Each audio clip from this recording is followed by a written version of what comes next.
ওই মেয়ের কাছে কেন গিয়েছো জাংকুক? তোমার একটুও বিবেকে বাঁধলো না ওই মেয়ের কাছে যেতে? তুমি ওর সম্পর্কে কতটুকু জানো? নামজুন প্রচন্ড রেগে জাংকুককে এই কথাগুলো বলছিল। তখন জাংকুক বলে ওঠে, বাবা আমি তাকে ভালোবাসি, তাই আমি ওর কাছে যেতাম। নামজুন আর জিন দুজনেই অবাক হয়ে গেছে, জাংকুক এসব কি বলছে? জাংকুক ওই নোংরা মেয়েটাকে ভালোবাসে? এসব কি যাতা বলছো তুমি জাংকুক? তুমি ওই মেয়েটাকে ভালোবাসো মানে? এটা কোনো কথা? তুমি কি বলছো তুমি বুঝতে পারছো জাংকুক? তখন জিন পাশ থেকে কান্না করতে করতে বলে ওঠে, তুই কি যাতা বলছিস বাবা? ওই মেয়েটা মনে হয় তোরে জাদু টাদু করছে, নইলে তুই এই কথা কেমনে বলতে পারোস? এই কথা বলে জিন আবার আহাজারি করে কান্না শুরু করলো। তখন নামজুন জিনকে ধমক দিয়ে বলল, জিন থামো তো, আমি কথা বলছি জাংকুকের সাথে। জাংকুক, এই প্রেম টেম কোনো মজা করার জিনিস না, তাই তুমি সিরিয়াস ভাবে কথা বলবে আমার সাথে। তুমি আর ওই মেয়ের কাছে যাবে না। আমি তোমার বিয়ে ঠিক করছি, আমি তাড়াতাড়ি তোমার বিয়ের ব্যবস্থা করব। তুমি ওই মেয়েকে ভুলে যাও। তখন জাংকুক তার বাবার উদ্দেশ্যে বলে, বাবা আমার পক্ষে অন্য কোনো বিয়ে করা সম্ভব না। কেন সম্ভব না? বাবা আমি তেকে বিয়ে করে ফেলেছি, তাই আমার পক্ষে দ্বিতীয় কোনো বিয়ে করা সম্ভব না। তখন নামজুন রেগে বলে ওঠে, কি বলছো কি তুমি জাংকুক? বিয়ে করেছো মানে?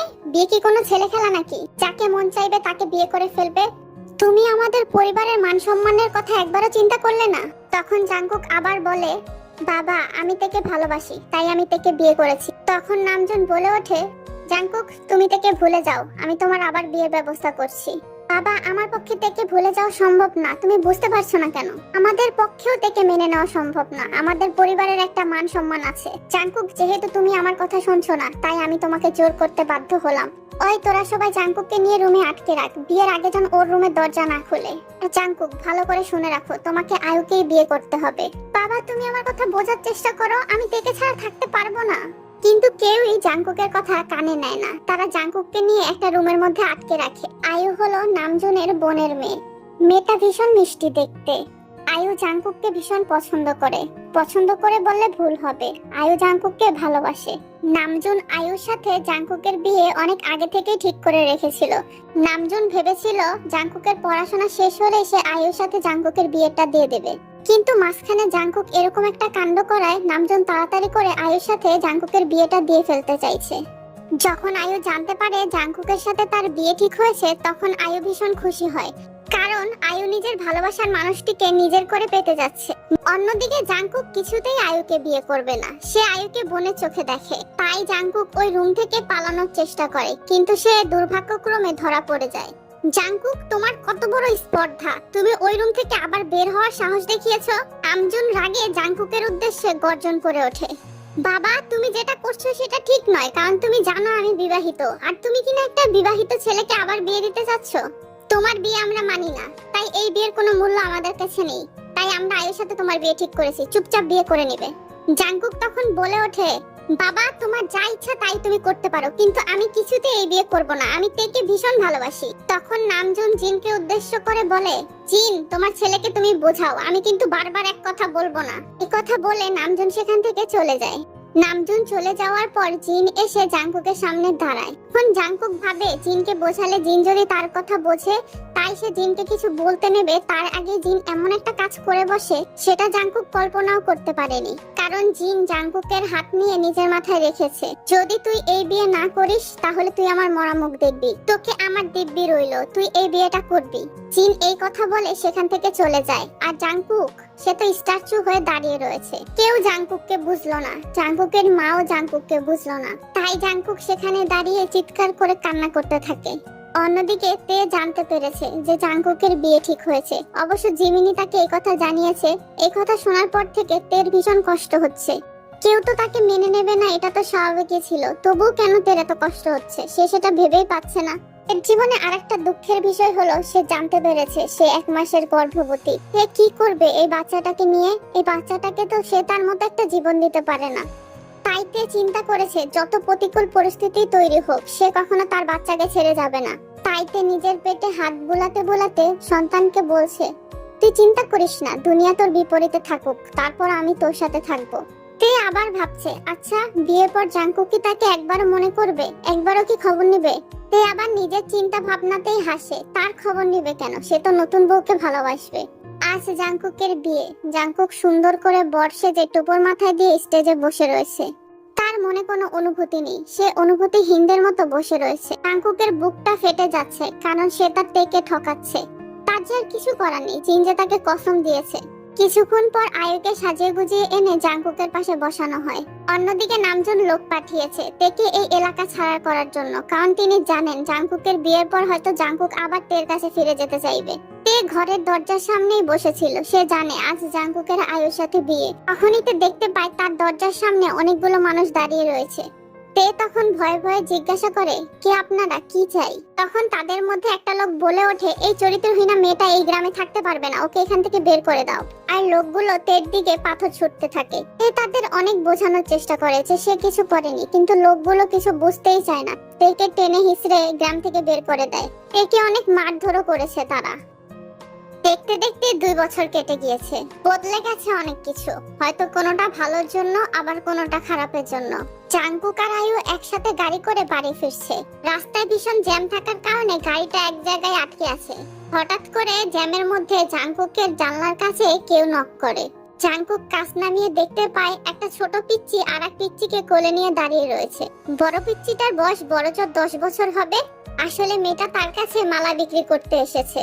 তখন আয়ু বায়না ধরে তাকে একটা মালা কিনে দিতে, তাই জাংকুক আর না করে না, আয়ুকে একটা মালা কিনে দেয়। আয়ু ফুলের মালা পেয়ে ভীষণ খুশি হয়ে যায়। তখন জাংকুক ওই বাচ্চা মেয়েটাকে জিজ্ঞাসা করে, আচ্ছা তুমি এত ছোট, তুমি আবার এই ছোট একটা পিচ্চিকে নিয়ে বের হয়েছো? যদি তোমাদের কিছু হয়ে যায় তোমাদের মা বাবা জানে? তখন ওই বড় পিচ্চি মেয়েটা বলে, আসলে আমি কখনো ওকে নিয়ে বের হই না, কিন্তু ওর আজকে 1 বছর পূর্ণ হবে, তাই আমি এই মালাগুলো বিক্রি করে ওর জন্য কেক কিনবো। জাংকুক ভীষণ অবাক হয়। জাংকুক ওই বাচ্চা মেয়েটার দিকে তাকিয়ে থাকে আর মনে মনে ভাবতে থাকে, আজ যদি সে আর তে একসাথে থাকতো তাদেরও তো এরকম একটা বাচ্চা থাকতো। কথা ভাবতেই জাংকুকের চোখ ছলছল করে ওঠে। জাংকুক তে চলে যাওয়ার পর জিমিনের কাছে শুনেছিল যে তে প্রেগনেন্ট ছিল। এই বাচ্চাটাকে দেখে তার ভীষণ নিজের বাচ্চার কথা মনে পড়ছে। সে তো জানেও না তার বাচ্চা ছেলে নাকি মেয়ে হয়েছে। তে কেমন আছে তাও সে জানে না। তখন সে বড় মেয়েটার কাছে জিজ্ঞাসা করে, আচ্ছা তোমার নাম কি? আমার নাম রোজ। আরে পিচ্চির নাম কি? ওর নাম টেকুকি। তখন জাংকুক বলে ওঠে, তোমাকে আর কষ্ট করে ফুল বিক্রি করতে হবে না, আমি ওর কেক কিনে দিচ্ছি, চলো তুমি আমার সাথে। তখন রোজ বলে ওঠে, না না, আমি অপরিচিত কারো কাছ থেকে কিছু নিব না, তাহলে মামুনি খুব বকবে। তখন জাংকুক রোজকে উদ্দেশ্য করে বলে, আচ্ছা রোজ, তোমার কি আমাকে খারাপ মানুষ মনে হয়? জানো, আমার না টেকুকির মতো একটা পিচ্চি বাবু আছে, কিন্তু আমি তাকে দেখতেও পারিনি। হয়তো ওরও কোনোদিন জন্মদিন হবে আর আমি জানবো না। প্লিজ তুমি না করো না, আমি একটু কেকই তো কিনে দেবো। রোজের ভীষণ মায়া হয়, তাই রোজও আর না করতে পারে না। সে জাংকুককে নিয়ে দোকানে চলে যায়। জাংকুক রোজ আর টেকুকিকে নতুন জামা, কেক, চকলেট অনেক কিছু কিনে দেয়। এতে তো তারা ভীষণ খুশি। টেকুকি জাংকুকের কোলে ঘাপটি মেরে রয়েছে, যেন জাংকুক তার আপন কেউ, কাছের কেউ। বাড়ি যাওয়ার সময় রোজ জাংকুকের কোল থেকে টেকুকিকে নিতে চাইলেও কিছুতেই টেকুকি যাবে না, সে জাংকুকের সাথেই থাকবে। তখন রোজ টেকুকিকে উদ্দেশ্য করে বলে ওঠে, টেকুকি তুমি কিন্তু ভীষণ পচা হয়ে গেছো, এসো আমার কোলে, আঙ্কেল তো বাড়ি ফিরবে তাই না, চলো।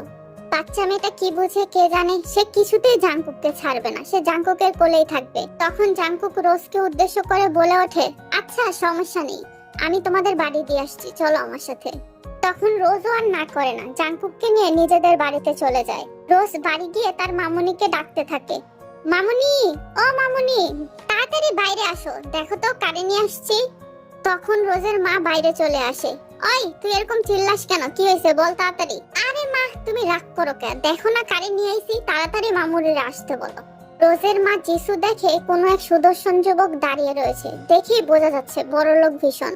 এর মধ্যেই টেকুকির মা বাইরে বেরিয়ে আসে, যাকে দেখে জাংকুকের হৃদস্পন্দন থেমে যায়। এই মানুষটাকেই তো সে এতদিন ধরে খুঁজছে, আর সে কিনা এখানে ঘাপটি মেরে রয়েছে। তে জাংকুককে এখানে দেখে ভীষণ অবাক হয়েছে, জাংকুকের তো এখানে আসার কথা না। তে জাংকুকের কোলে টেকুকিকে দেখে আরো বেশি অবাক হয়েছে। তে মনে মনে ভাবে, জাংকুক কি তাহলে টেকুকির কথা জেনে গেছে? তের মনে মনে ভয় লাগতে শুরু করে। জাংকুক কি টেকুকিকে নিয়ে যাবে? তাহলে সে কি নিয়ে বাঁচবে? জাংকুক তের দিকে তাকিয়ে রয়েছে। সে তেকে কত খুঁজেছে, তবে সে খুঁজে পায়নি। জাংকুক যখন জিমিনের কাছ থেকে জানতে পেরেছিল যে তে প্রেগনেন্ট ছিল, সেটা জেনে সে আরো দিশেহারা হয়ে গেছিল। জাংকুক তেকে দেখে ভীষণ খুশি হয়েছে। আজ তার হৃদয় যেন এক প্রশান্তির হাওয়ায় ভরে যাচ্ছে। তবে জাংকুক তের সাথে কোনো কথা বলেনি। সে নিজের ফোন নিয়ে আয়ুকে ফোন করে তাড়াতাড়ি আসতে বলে। তে নিচের দিকে তাকিয়ে রয়েছে, সে বুঝতে পারছে না সে কি করবে। সে কি তে কুকিকে জাংকুকের কোল থেকে নিয়ে নিবে? জাংকুক আর তের অবস্থা দেখে যিসু কিছুই বুঝতে পারছে না। তাই যিসু জাংকুককে উদ্দেশ্য করে বলল, বাবা তুমি এই জায়গায় বসো। আর তে, তুই কি তারে চিনোস নাকি? তে তখন যিশুর প্রশ্নের কোনো উত্তর দেয় না, সে চুপচাপ নিচের দিকে তাকিয়ে থাকে। জাংকুক তে কুকিকে আদর করছে। তে কুকি যে তারই সন্তান, তার কলিজায় এই মেয়েটা। এরই মধ্যে আয়ু এসে সেখানে পৌঁছে যায়। কিরে জাংকুক, তুই আমাকে এখানে ডাকলি যে, কোনো প্রয়োজন? আয়ুকে দেখে তের ভীষণ কষ্ট হচ্ছে। সে জানে আয়ু জাংকুকের বউ। তখন জাংকুক আয়ুকে উদ্দেশ্য করে বলে, আয়ু তোর যা বলার তুই তেকে বুঝিয়ে বল, আমি তে কুকিকে নিয়ে গাড়িতে বসছি। এই কথা বলে জাংকুক গাড়ির উদ্দেশ্যে চলে যায়। অন্যদিকে আয়ু জাংকুকের মুখে তের কথা শুনে তের দিকে তাকায়। সে তেকে দেখে ভীষণ অবাক হয়, আবার অনেক খুশিও হয়। আয়ু তের কাছে গিয়ে তেকে প্রশ্ন করে, তে কেমন আছো তুমি? তে উত্তর দেয়, ভালো আছি, আপনি কেমন আছেন? আমিও ভালো আছি। আমাকে বসতে বলবে না? আমি কি দাঁড়িয়ে কথা বলবো নাকি? যিশু তখন আয়ুর উদ্দেশ্যে একটা টুল এগিয়ে দেয়। আয়ু তখন যিশুকে ধন্যবাদ জানায়। আসলে যিশু কিছুই বুঝতে পারছে না। আসলে তে, আমি তোমাকে কিছু কথা জানাতে এসেছি যা তোমার জানা নয়। তুমি হয়তো শুনেছো আমার আর জাংকুকের বিয়ে ঠিক হয়েছিল। তে মাথা নাড়িয়ে বোঝায়, হ্যাঁ সে শুনেছে। তখন আয়ু আবার বলে ওঠে, তুমি কি জানো আমার আর জাংকুকের বিয়ে যে হয়নি? তখন তে অবাক হয়ে আয়ুর দিকে তাকায়। আয়ু তের দিকে তাকিয়ে মুচকি হাসে। তখন আয়ু বলতে শুরু করে, জানো জাংকুক তোমায় কতটা ভালোবাসে সেটা আমি সেদিনই বুঝতে পেরেছিলাম, যেদিন জাংকুক আমার কাছে আকুতি মিনতি করেছিল যাতে আমি বিয়েটা ভেঙে দেই। আসলে জাংকুককে জিন দিব্যি দেওয়ার পর জাংকুক দিশেহারা হয়ে পড়েছিল। সে কি করবে তখন সেটা তার মাথায় আসছিল না। তখন তার হঠাৎ করে বুদ্ধি আসে, সে যদি আয়ুর কাছে বলে বিয়েটা ভেঙে দেওয়ার জন্য। তাই জাংকুক আয়ুর সাথে দেখা করে। আয়ু, তুই আমার একটা সাহায্য করতে পারবি? আয়ু তখন বলে ওঠে, হ্যাঁ বলো, অবশ্যই করব। তখন আয়ু ভীষণ খুশি ছিল, কারণ সে তার ভালোবাসার মানুষকে পাবে। তার হৃদয়ে যেন কোনো এক প্রশান্তি বয়ে যাচ্ছিল। জাংকুক যখন আয়ুকে ফোন দিয়ে বলেছে যে সে আয়ুর সাথে দেখা করতে চায়, তখন তো আয়ুর মনে লাড্ডু ফুটেছে। সে ভেবেছে হয়তো জাংকুক তাকে প্রপোজ করবে। তবে জাংকুক আয়ুর সব আশা ভেঙে ফেলে বলে ওঠে, আয়ু তুই বিয়েটা ভেঙে দে। জাংকুকের কথা শুনে আয়ু অবাক হয়ে যায়। কি বলছে জাংকুক? তার আর জাংকুকের বিয়ে কিছুদিন পর, আর এখন কিনা বলছে তাকে বিয়ে ভেঙে দিতে। জাংকুক তখন আয়ুকে উদ্দেশ্য করে বলে ওঠে, জানি তুই অবাক হচ্ছিস, তবে এছাড়া আমার কাছে কোনো পথ নেই, কারণ মা আমায় দিব্যি দিয়েছে আমি কিছুতেই এই বিয়ে ভাঙতে পারবো না। আয়ু নিজেকে সামলে নিয়ে জাংকুককে বলে ওঠে, তুমি বিয়েটা কেন ভাঙতে চাইছো? সেই কারণটা কি আমি জানতে পারি? তখন জাংকুক আয়ুকে তার আর তের সম্পর্কে সবকিছু বলে। আয়ু সবকিছু শুনে মনে মনে ভীষণ কষ্ট পায়। তবে সে চায় না জাংকুকের ভালোবাসা অপূর্ণ থাকুক। সে না হয় একতরফায় ভালোবেসে যাবে। তাই আয়ু জাংকুককে সাহায্য করতে রাজি হয়ে যায়। আয়ুকে তার ভার্সিটির একজন সিনিয়র ভীষণ পছন্দ করত। পছন্দ করতে বললে ভুল হবে, আসলে ভালোই বাসতো। ছেলেটার নাম জেহোক। ছেলেটা ভীষণ ভালো আর ভদ্রসদ্র। তবে আয়ু কোনোদিন তাকে পাত্তা দেয়নি, কারণ আয়ু তো জাংকুককে ভালোবাসতো। আয়ু গিয়ে জেহোককে অনুরোধ করে, জেহোক যদি তাকে ভালোবেসে থাকে তাহলে যেন আজই বিয়ে করে। অনেক ভেবেচিন্তে জেহোকও সিদ্ধান্ত নেয়, সে যেহেতু আয়ুকে ভালোবাসে সে আয়ুকে হারাতে পারবে না। তাই জেহোক আয়ুর প্রস্তাবে রাজি হয়ে যায়। তারা কাজী অফিসে গিয়ে বিয়ে করে ফেলে। আয়ু আর জাংকুকের বিয়ের দিন আয়ু সবাইকে জানায় যে সে জেহোককে ভালোবাসে এবং তারা বিয়েও করে ফেলেছে। প্রথমে আয়ুর মা বাবা জেহোক আর আয়ুকে মানতে না চাইলেও পরে জেহোক এবং তার পরিবার সম্পর্কে জেনে তারা এক কথায় রাজি হয়ে যায়। তখন আয়ু আর জেহোকের আবার পারিবারিকভাবে বিয়ে পড়ানো হয়। এইদিকে জাংকুক তের বাড়ি গিয়ে জানতে পারে তেকে বাড়ি থেকে বের করে দিয়েছে, আর তা কারা? তার বাবার লোকেরা। এরপর থেকেই জাংকুক তার বাবা মা কারোর সাথে কথা বলে না, এবং কি তাদের সাথে থাকেও না। শহরে আলাদা ফ্ল্যাট নিয়ে থাকে, নিজের একটা আলাদা বিজনেস শুরু করেছে সে। জিন আর নামজুন নিজের ভুল বুঝতে পেরেছে। তারা মান সম্মানের কথা ভাবতে গিয়ে তার ছেলেটাকে কষ্ট দিয়ে ফেলেছে। তারা তের ফিরে আসার অপেক্ষায় আছে। জাংকুক অনেক জায়গায় তেকে খুঁজেছে, তবে কোথাও সে তেকে খুঁজে পায়নি। তে এসব কথা শুনে অবাক হয়ে যায়। জাংকুক যে তাকে এতটা ভালোবাসে সে সেটা বুঝতেই পারেনি। আসলে সেদিন তে গ্রাম থেকে এসে যিশুর কাছে আশ্রয় নিয়েছিল। যিশু যদি না থাকতো তাহলে সে হয়তো আজ বেঁচেই থাকতো না। যিশু সবকিছু শুনে তেকে বলে ওঠে, কি রে তে, তুই যে এত বড়লোক বাড়ির বউ তা তো আমাদের বললি না। শোন, সব মান অভিমান ভুলে যা, ফিরে যা। ছেলেটা তোকে ভালোবাসে, তা আমি ওর চোখ দেখেই বুঝতে পেরেছি। আয়ু তখন তেকে উদ্দেশ্য করে বলে ওঠে, সবাই বুঝতে পারলো, তে কিন্তু বুঝতে পারেনি। তে, তোমার জন্য জাংকুক গাড়িতে অপেক্ষা করছে, তাড়াতাড়ি এসো। ছেলেটা এতদিন ভীষণ কষ্ট পেয়েছে, তোমার উপর ভীষণ অভিমানও করেছে। এবার তো তার রাগটা ভাঙাতে হবে না, তাড়াতাড়ি চলে এসো। তেও আয়ুর পিছে পিছে গাড়ির কাছে চলে যায়। তে গাড়ির দিকে তাকিয়ে দেখে জাংকুক তেকুকিকে কোলে নিয়ে বসে আছে, কত পরম মায়ে তাকিয়ে রয়েছে তার মেয়ের দিকে। তে যখন জিসু আর রোসের কাছ থেকে বিদায় নিয়ে চলে আসছিল, তখন জাংকুক তাদের উদ্দেশ্যে বলে ওঠে, আপনারা কিন্তু আজ সন্ধ্যাবেলা আমাদের বাড়িতে চলে আসবেন, আমি গাড়ি পাঠিয়ে দিব। আজ আমি আমার মেয়ের জন্মদিনের অনুষ্ঠানটা একটু বড় করে করতে চাই, আপনারা কিন্তু আসবেন। জিসু তখন বলে ওঠে, না না, আমাদের আবার যাওয়ার দরকার কি? না না, আমি কোনো কথা শুনবো না, আপনারা নিশ্চয়ই আসবেন। রোজ আর জিসুও খুশি মনে রাজি হয়ে যায়, গাড়ি চলতে শুরু করে। তবে একবারও জাংকুক তের দিকে তাকায়নি আর তের সাথে কথাও বলেনি। জাংকুক আয়ুকে উদ্দেশ্য করে বলে ওঠে, শোন আয়ু, যে আমাকে আমার মেয়ের থেকে আলাদা করেছে তাকে আমি কিন্তু কোনোদিনও ক্ষমা করব না। এই কথা শুনে তের মন খারাপ হয়ে যায়। জাংকুক তার সাথে কথাও বলছে না, তার দিকে একটু তাকাচ্ছেও না। জাংকুকের কথা শুনে আয়ু মুচকি হাসে। বাড়ি পৌঁছালে নামজুন আর জিন তেকে আর তেকুকে দেখে ভীষণ খুশি হয়। নামজুন তের কাছে ক্ষমাও চায়, তে তাদের ক্ষমাও করে দেয়। আরএম আর জিন যেন তেকুকে পেয়ে আকাশের চাঁদ পেয়ে গেছে। তারা তেকুকের সাথে খেলায় মেতে উঠেছে। সন্ধ্যায় জাংকুক তেকুকের জন্মদিনটা অনেক বড় করে পালন করে, তার মেয়ে বলে কথা। তবে এত কিছুর মধ্যে জাংকুক তের সাথে একটা কথাও বলেনি। অবশ্য তে অনেকবার চেয়েছে কথা বলতে, তবে জাংকুক তাকে পাত্তা দেয়নি। রাতের বেলা নামজুন আর জিন তেকুকিকে তাদের সাথে নিয়ে ঘুমাতে চায়, কেউ আর না করতে পারে না। তে রুমে এসে দেখে জাংকুক রুমে নেই। তে বারান্দায় উকি দিয়ে দেখে জাংকুক বারান্দায় দাঁড়িয়ে সিগারেট খাচ্ছে। তে জাংকুকের পাশে গিয়ে দাঁড়ায়, তখন জাংকুককে তে বলে, আপনি তো কখনো সিগারেট খান না, হঠাৎ করে যে সিগারেট খাচ্ছে? আগে খাইনি, এখন খাই, আমার অনেক অভ্যাসে বদলে গেছে, যাও রুমে গিয়ে ঘুমিয়ে পড়ো। এই কথা বলে জাংকুক রুমের ভিতরে চলে আসে। তেও জাংকুকের পিছনে পিছনে রুমের ভিতরে এসে জাংকুকের পেছন থেকে জড়িয়ে ধরে। জাংকুক থেকে কিছু বলেও না আর ছাড়ানোর চেষ্টাও করেন। সে বুঝতে পারে জাংকুকের অভিমান এখনো ভাঙেনি, তাই সে মাথায় একটি বুদ্ধি আঁটে। সে জাংকুকের সামনে এসে দাঁড়িয়ে একটা একটা করে জাংকুকের শার্টের বোতাম খুলতে শুরু করে। জাংকুক কিছু বলে না। তে আস্তে আস্তে জাংকুকের সারা বডিতে টাচ করতে শুরু করে। জাংকুক কোনো রেসপন্স না করলেও জাংকুক ভেতরে ভেতরে অনেক উত্তেজিত হয়ে পড়ছে। তারপর তে জাংকুকের বডিতে কিস করতে শুরু করে। এতেও জাংকুক কোনো রেসপন্স না করায় তে জাংকুকের পায়ের উপরে দাঁড়িয়ে জাংকুকের ঠোঁটে লিপ কিস করতে শুরু করে। এতে তো জাংকুকের অবস্থা খারাপ। তখন জাংকুক মনে মনে ভাবে, কি করছে মেয়েটা, আমি তো নিজেকে কন্ট্রোল করতেই পারছি না। তারপরে জাংকুক অনেক কষ্ট করে নিজেকে শক্ত করে রাখে। তে যখন দেখে জাংকুক কিছুতে রেসপন্স করছে না, তখন তে জাংকুকের ট্রাউজারের উপর দিয়ে লোয়ার পার্টে টাচ করতে শুরু করে। তে বুঝতে পারে জাংকুক হার্ট হয়ে যাচ্ছে। তে যখন জাংকুককে ছেড়ে সরে দাঁড়াতে যায়, জাংকুক তখন তের চুল খামচে ধরে তেকে লিপ কিস করতে শুরু করে। কিসও করছে, বাইটও করছে। তেকে কিস করতে করতে জাংকুক বিছানায় শুইয়ে দেয়। তারপর তের কানের কাছে মুখ নিয়ে বলে, তুমি কিন্তু এটা একদম ঠিক করনি, তুমি কিন্তু আমাকে জাগিয়ে দিয়েছো, এবার কিন্তু তোমাকে আমাকে সামলাতে হবে। জাংকুক নিজের শার্টটা খুলে ফেলে তের উপরে উঠে তেকে কিস করতে থাকে। আস্তে আস্তে তের সারা শরীরে কিস করছে, শাক করছে, মাঝে মাঝে কামড়ও দিচ্ছে। তে উত্তেজিত হয়ে মরণ করছে।